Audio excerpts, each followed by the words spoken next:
can help save somebody's life.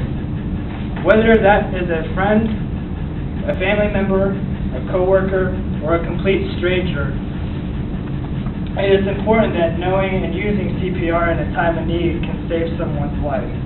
This demonstration could help you double the chances of survival by remembering only 3 simple steps. 1. Check for responsiveness and breathing. 2. Call for help and prepare for CPR. And 3. Administer CPR until help arrives. Remember that by administering CPR to a person in need, it can help double their chances of survival.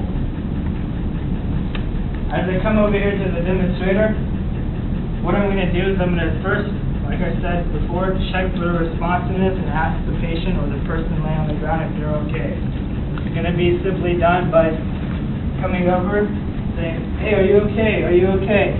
Hey, are you okay?" He's not responding. So what else can you do to check for responsiveness? You might do a simple chest rub like this to see if he has any external stimuli, to see if he'll wake up. This person is not responsive. He's not responding. Next, what I'm going to do is check for breathing.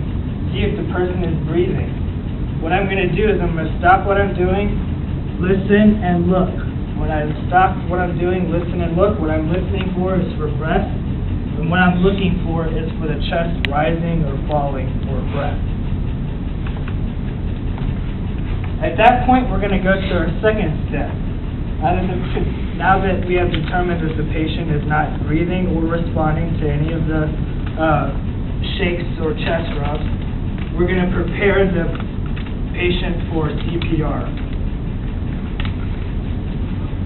First, before you start messing with your patient to get him ready for CPR, you're going to call out for help. To call out for help, if you're with somebody or somebody else is around, say, "Hey, call 911, I've got a person down."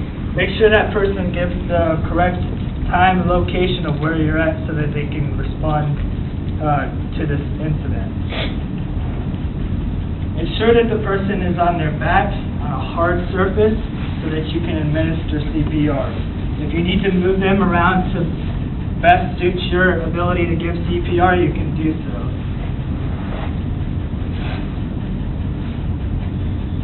Now we're going to prepare for the third step, which is simply making sure that the person is ready for CPR.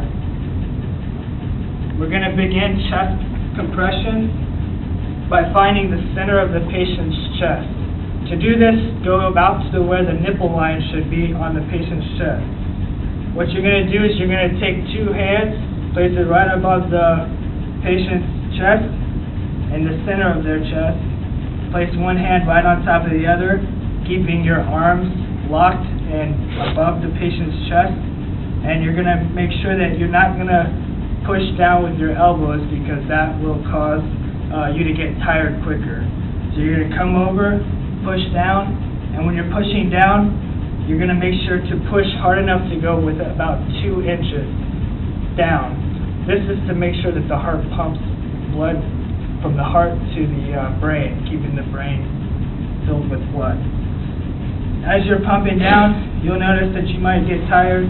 If you have somebody around, you can also switch out so that you can get tired because it could take some time before help arrives.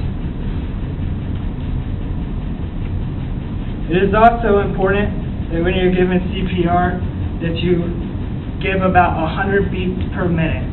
So this is important because you don't want to just give a few beats or compression and then stop. You want to continuously pump for 1 minute. After that minute, stop. Listen to see if the patient has started breathing or is responsive again. If he's coming in and out, you want to make sure that you're able to take care of him until help arrives. This is the most important thing to do while you're giving CPR, is to continuously assess the patient's state of being. In conclusion, cardiopulmonary resuscitation can help save someone's life if you remember to do the 3 simple steps we talked about here today. Number 1, checking for responsiveness and for breathing. Number 2, calling for help and preparing for CPR. And number 3, the last thing, administering CPR until help arrives. With this useful knowledge, you have the potential of saving a buddy's life.